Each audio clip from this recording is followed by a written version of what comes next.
Es momento de hablar sobre cómo la inteligencia artificial puede ayudarnos a enfrentar desafíos y adoptar tendencias hacia un futuro innovador y seguro. Javier Ortiz, director de ventas de Cloudflare, nos ofrecerá su visión y estrategias en este ámbito. Bienvenido, Javier. Buenas tardes, un placer estar aquí con ustedes, un gusto los que pasaron por el booth y los invité personalmente. Hoy la charla está muy relacionada con la tendencia que he visto que ha venido sucediendo y es inteligencia artificial. ¿Quiénes de acá trabajan en desarrollo o han pensado, están involucrados directa o indirectamente con desarrollo de aplicaciones basadas en inteligencia artificial? ¿Quiénes están acá? Ok.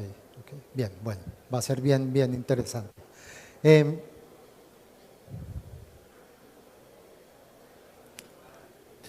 Lo primero es, inteligencia artificial ha llevado a un cambio en el paradigma. Si ustedes ven las tecnologías que han impactado, la última en 2022 fue inteligencia artificial con ChatGPT. Dicen que una tecnología cuando llega, primero causa mucha emoción, después esa emoción se traslada un poco en frustración y después vuelve otra vez a levantar porque vemos los casos de uso. Indudablemente, inteligencia artificial tiene muchísimos casos de uso muy útiles para las organizaciones y para la humanidad como tal. Unos datos interesantes es el 57% el 56% de los empleados ha utilizado herramientas impulsadas por inteligencia artificial. Esto es beneficioso, es riesgoso, es algo que debemos descubrir. Y lo otro es solamente el 26% de las empresas tiene una política clara sobre el uso de inteligencia artificial. Inteligencia artificial acelera la forma en que trabajamos y bien lo han dicho en las conferencias anteriores, todo lo que podemos hacer, ¿no? Escribir, hacer imágenes, redactar, traducir, una serie de funciones que lo que nos hacen es ser más productivos. Lo que hacen es una aplicación que esté bien elaborada, nos ayuda a tener mejor performance y por ende mejor reventa en nuestras organizaciones. Dicen que con solo 30 segundos yo puedo acortar la curva de aprendizaje, aumentar la productividad, mejorar la precisión y aumentar mi eficiencia. Es algo claro y notorio para todos. Pero ¿qué sucede? Cuando yo tengo una iniciativa, viene un desafío. Cada iniciativa tiene un desafío. Y las más comunes que vemos en inteligencia artificial son, primero, el gran procesamiento que requiere inteligencia artificial. Se alimenta de muchos datos y esos datos requieren ser procesados y requiere mucho procesamiento. Estamos hablando de GPUs, o sea, lo que se utiliza para gaming. El desafío es la alta demanda de esto ha provocado escasez en recursos. El segundo es arquitectura multicloud. Yo tengo datos hoy en día en mi organización en un cloud, en otro necesito sacar de este, meter en este y eso es lo que va a pasar con inteligencia artificial. Pero el costo de mover esa información de una nube a otra es considerable. El siguiente es costos operativos, ¿no? La falta de viabilidad del uso. Eso es importante, lo vamos a hablar más adelante. Y finalmente el riesgo cibernético. Yo estoy usando herramientas, estoy utilizando motores, pero ¿a qué costo? Puedo tener fugas de datos, privacidad, información personal que se va. Ahora más tarde en algunos minutos el caso que me sucedió, pero es la privacidad. Entonces, cada iniciativa tiene un desafío. Y es ahí donde vemos que se necesitan herramientas que nos ayuden a construir esas aplicaciones de inteligencia artificial.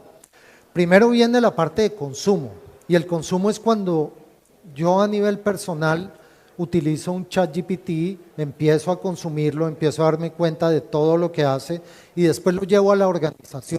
Digo, ok, ya ChatGPT veo que es una herramienta poderosa, pero para eso necesito soluciones que me ayuden a estructurar cómo voy a consumir estas herramientas y me ayuden a construir mis aplicaciones de inteligencia artificial. Por eso preguntaba al comienzo es quiénes están en inteligencia artificial desarrollando aplicaciones, porque ahí vienen dos aspectos, ¿no? Tengo que protegerlas y tengo que mitigar los riesgos que tienen el desarrollo de esas aplicaciones. Y vemos que después del consumo viene la parte de proteger, defender y construir las aplicaciones, ¿no? Y se están usando en todas las diferentes áreas de la organización, en ingeniería, en infraestructura, en ventas, marketing, servicios de seguridad, en todas las áreas de la organización. Proteger y defender, hablemos de ese primer paso. Proteger a los empleados que están utilizando las iniciativas de inteligencia artificial. Y para eso Cloudflare, la compañía donde yo laboro, tiene una serie de tecnologías que ayudan a proteger ese acceso, esos empleados que están utilizando esos recursos de inteligencia artificial a través de varios procesos. Por ejemplo, determinar quiénes usan ChatGPT en la organización, quiénes deberían usarlo y quiénes no. ¿Qué datos están compartiendo en ChatGPT? ¿Están usando datos confidenciales de la empresa? ¿No están usando datos? Entonces todo ese tema es el tema de protección, tener protección de quién lo está usando y qué está usando como tal, ¿no? También está toda la parte de iniciativas de fugas de información que podemos ver que sucede mucho en ChatGPT.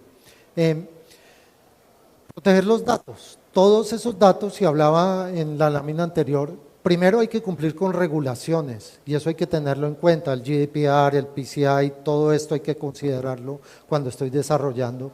Lo otro es la exposición de los datos y la visibilidad, ¿no? Y finalmente es tener un ambiente seguro para todo ese código que estoy desarrollando, no sea fácilmente extraíble o fácilmente vulnerable como tal.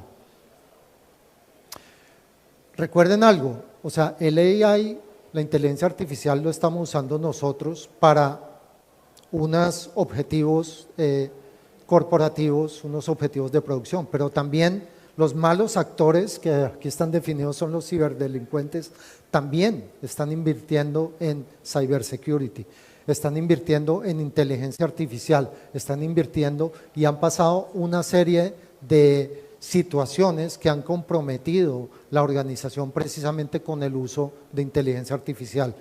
Ellos también se están volviendo fuertes con el uso de inteligencia artificial. Y aquí vemos que es una nueva superficie de ataque, sin duda. El phishing es impulsado por AI. Antes ustedes veían que llegaba un email con errores de ortografía. Hoy en día eso no sucede, viene perfecto.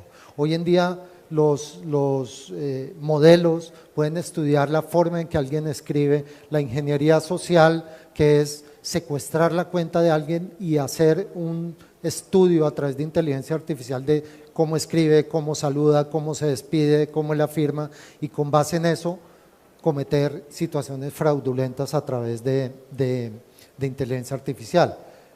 La suplantación de voz, o sea, hay casos, suplantación facial, o sea, hay muchos casos, entonces hay que tener en cuenta todo el tema de, es una nueva superficie de ataque que debemos proteger. Si alguien recuerda el caso de Samsung, sucedió hace varios años, pero es un caso inocente, pero sucedió, y es que el grupo de ingeniería de semiconductores tenía un error en el código, y lo que hicieron fue cargarlo en ChatGPT, encontrar el error, solucionar los problemas en código fuente, pero quedó la información confidencial expuesta para todo el mundo. Y ahí es cuando no solamente ellos introdujeron el código fuente, sino las notas que habían tenido de la reunión internas. Prácticamente colocaron expuesta toda la información confidencial de la compañía de un producto específico. Y es ahí cuando vemos que había una lámina que decía que solo el 26% tiene políticas con el uso de las compañías tienen políticas sobre el uso de inteligencia artificial, y hoy en día compañías como Bank of America restringen el uso de inteligencia artificial precisamente por estos aspectos.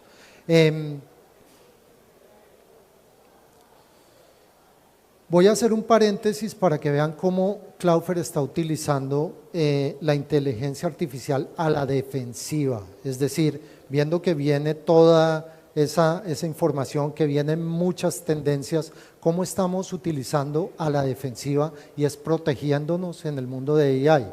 Y aquí lo que puedo comentar es que las tres formas más riesgosas donde vemos que están sucediendo es, primero, proteger el Internet moderno, y son las APIs. Yo creo que todos ustedes consumen APIs, todos ustedes saben qué son APIs, pero protegen las APIs, consumen APIs, las protegen, saben cuántas APIs utiliza su organización. Entonces, ese es el primer paso. El segundo es proteger el vector de amenaza número uno, que es el email. El email sigue siendo el phishing, el vector número uno de ataque hacia una organización. Y lo otro es mitigar las amenazas que hacen involuntariamente los empleados que tienen acceso a aplicaciones que no deberían tener acceso. Ese es el tercero, como el ChatGPT que comentábamos.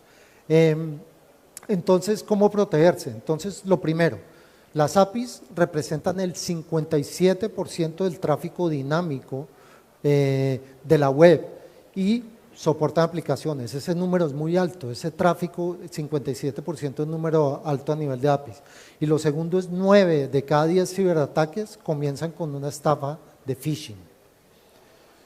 Casi la mitad de los incidentes de amenazas internas involucran un empleado que tenía acceso a aplicaciones que no debería tener. Entonces son tres vectores de ataque que hay que considerar cómo protegerlos.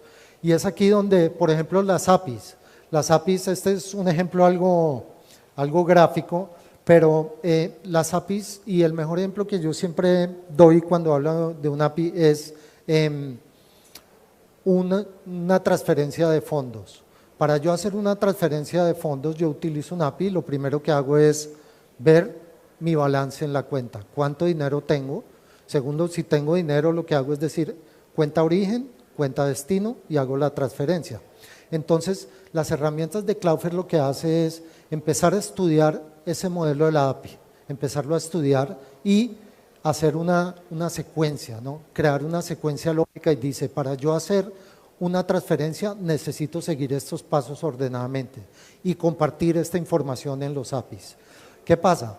Cuando viene un ataque a través de un API, el hacker, el atacante, él no sigue todos los pasos. Obviamente, él lo que hace es, tal vez a través de una cadena de bots, empezar a hacer el último paso, que es transferencia, y empieza a jugar con los números hasta que alguno o varios le van a funcionar, ¿sí? Esa es la forma en que es el comportamiento del atacante. Entonces nosotros lo que hacemos es, una vez estudiando todos estos pasos, lo que hacemos es una mitigación de secuencia.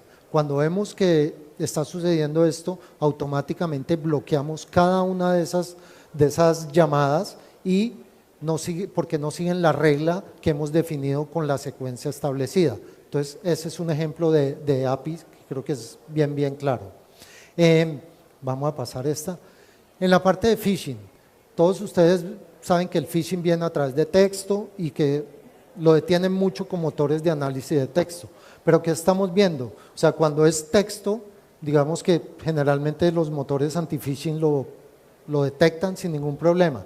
Estamos viendo la tendencia del phishing, ¿no? Que es código de barras atacado. Para esta tendencia hemos visto varios comportamientos, y uno es que cambio el color, invierto el color. Lo blanco lo pongo negro y lo negro lo pongo blanco, de manera que estos motores no puedan detectar que hice eso.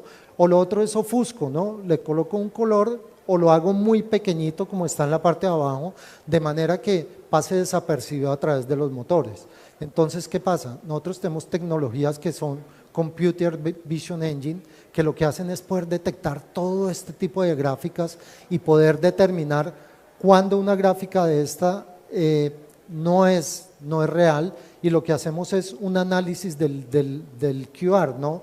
Comprobando qué hay dentro, hacia dónde nos llega, y por ende bloquear y detectar el email como phishing. Entonces es algo que se hace mucho con inteligencia artificial prácticamente en todo el estudio. Y el otro es la parte de ChatGPT, ¿no? En la parte de ChatGPT yo les cuento rápidamente, muchas personas empezaron a ver, en el momento en que salió ya ChatGPT, a descargar de un link que decía instale en su navegador ChatGPT, y realmente lo que estaban haciendo era instalar un malware que lo que hacía era llevarlos a una cadena de bots o algo así para después ser parte de un equipo para un ataque, ¿no? Entonces, ¿qué estamos haciendo contra eso? Contra las descargas y contra el uso de aplicaciones. Hay algo que se llama Shadow IT, y es que los usuarios generalmente usan aplicaciones que no son permitidas en la organización. Entonces, para eso hay un control que se llama el CASB, poder determinar qué aplicaciones pueden usar y quiénes la pueden usar. Y en el tema de navegación, tenemos una tecnología que se llama Remote Browser Isolation, que lo que hace es que en el momento en que yo entro a navegar en una página maliciosa o en una página definida por la organización como vulnerable, lo que hace es una simulación y yo empiezo a navegar en un sandbox externo muy rápido, no noto ninguna diferencia, y cualquier descarga que yo haga va a estar en uno de los sandbox de Cloudflare y no en el dispositivo del usuario. Esto hace que no sea atacado, que no descargue nada en su computador. Entonces son algunos aspectos de cómo estamos combatiendo todo este tema de protegiéndonos de inteligencia artificial, ¿no? Volvamos, ese era el paréntesis, volvamos a la parte de construir aplicaciones, ¿no? Para construir aplicaciones de inteligencia artificial, vamos a ver, ok. Hay varios pasos, o sea, son pasos lógicos. Primero es el entrenamiento del modelo. Segundo, el despliegue. Después, la seguridad que le das a tu aplicación, y después la optimización. Entonces, en la parte de entrenamiento es la primera fase del modelo AI. Y en esta fase implica un modelo de prueba o error en el cual yo le empiezo a insertar datos al modelo y ejemplos de entradas y salidas, ¿no? Y con esto alimento el modelo y lo empiezo a entrenar, ¿no? Lo empiezo a entrenar, como hablaban en la presentación anterior, datos estructurados, no estructurados, etiquetados, no etiquetados, todo tipo de datos donde yo estoy haciendo el entrenamiento del modelo. Eso es primera fase, que es muy lógica. Segundo es utilizo modelos. Esta es una gráfica que habla de algunos modelos. Estos son los de Large Language Models, modelos de lenguaje largos, pero hay muchos más. Estos son los que utiliza, por ejemplo, ChatGPT, pero hoy en día está Llama de Meta, y hay muchos modelos. Cloudflare soporta todos los modelos para alguien que esté construyendo basado en un modelo, ya sea una aplicación de respuesta, una aplicación de detección de imágenes, una aplicación de clasificación de imágenes. ¿Es esto una silla o no es una silla? Entonces, digamos que soporta todo este tipo de modelos y muchos más que han salido. Este es simplemente un resumen, ¿no? Hay una parte que es el despliegue, y en el despliegue hay dos conceptos interesantes. Uno es lo que llamamos la generación de embeddings. La generación de embeddings es, por ejemplo, cuando yo tengo 3 textos. Uno es horno, nevera, lavaplatos. Entonces, esos textos tienen un relacionamiento, tienen una similaridad, y son textos que están relacionados con cocina o con casa, ¿no? Entonces, se le da un resultado, se crea un vector y se le da un resultado numérico para saber qué tan cercanos son esos textos o qué tan separados son esos textos. Y todo eso se almacena en una base de datos vectorial. Una base vectorial, la cual registra toda esta información y puede compararla para futuras entradas. Entonces, eso es importante, son herramientas que nosotros tenemos la suite de desarrollo y todo esto que les estoy nombrando son herramientas que existen en la suite de desarrollo de aplicaciones de inteligencia artificial. Este es un ejemplo de los embeddings, ¿no? Es como incrustación en español, ¿no? Entonces, en la parte de arriba naranja ven palabras que están, digamos, esto es como si fuera una visualización.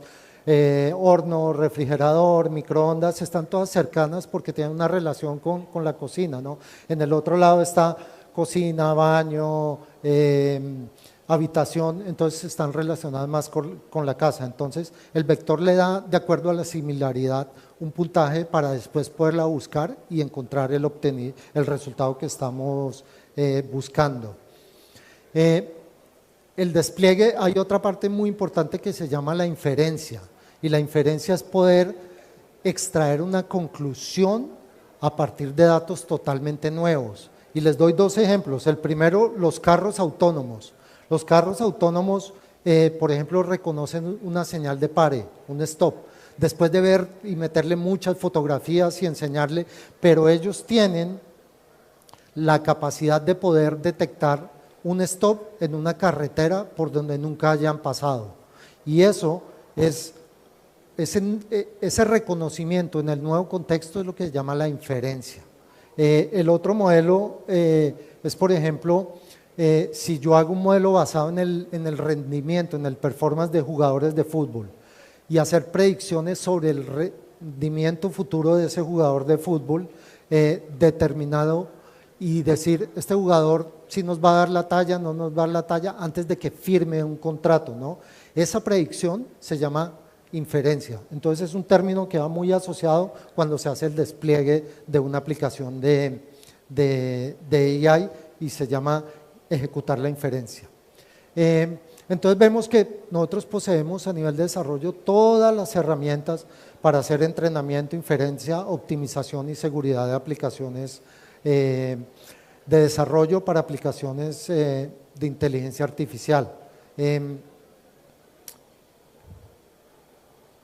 Una parte importante en todo este proceso, y es que el almacenaje de los datos en la nube es un almacenaje que cuando yo voy a desplegar información hacia otras nubes o hacia otros elementos que hacen parte del desarrollo, tiene un costo. En Cloudflare este costo es mínimo, es cero. Eso es algo que consideren para cuando estén desarrollando sobre aplicaciones sobre Cloudflare. Otra cosa es, vamos a ir acá, esto es inferir, el concepto que les dije que es bien utilizado, vectorizar también. Estos son algunos modelos, Llama de Meta, Whisper, que lo nombraron en la charla anterior. Entonces son para generar, almacenar y buscar vectores. Un gateway de inteligencia artificial, nosotros poseemos un gateway y este está hecho para interactuar con múltiples proveedores de inteligencia artificial desde un mismo endpoint, teniendo los beneficios de, uno, performance. Cuando utilizan una red como la de Cloudflare, están utilizando todo el procesamiento que tiene Cloudflare, que es procesamiento de GPU, ¿no? Y lo segundo es que el deployment, al ser una red global, está en todo el mundo. No solo estoy haciendo un deployment para El Salvador, sino puedo hacer un deployment para todo el mundo como tal. Estas son algunas de las integraciones. Es una red escalable, cualquier aplicación puede escalar fácilmente, fácil de uso, sin concesiones. Y estos son algunos de las integraciones que podemos tener. Hay muchas en cuestión de inteligencia artificial. Cloudflare es una red global que permite conectar, proteger y construir aplicaciones, y esta es la mejor definición de Cloudflare. Cloudflare es un cloud global con muchos puntos de presencia. Cada punto tiene todos los servicios de Cloudflare, no solamente los conocidos por todos como cybersecurity, como Zero Trust, como interconectividad, sino también los de Workers, que son desarrollo. Entonces Cloudflare es una red mundial, está en más de 320 ciudades, redundante un punto del otro. Si se cae un punto está el otro, el otro, el otro. Entonces esto nos lleva a que tengamos SLA de 100%. Tiene interconectividad con todos los ISP, con varias redes locales, alrededor de 13.000 redes están interconectadas con Cloudflare, una capacidad muy grande, 280 terabits por segundo, y nosotros dimos que el 95% de la población mundial conectada a Internet, estamos a 50 milisegundos de ellos. Más información, con mucho gusto, estamos acá en el stand, ahí está nuestro ingeniero especialista. Un placer, todas las preguntas, bienvenidas allá. Gracias.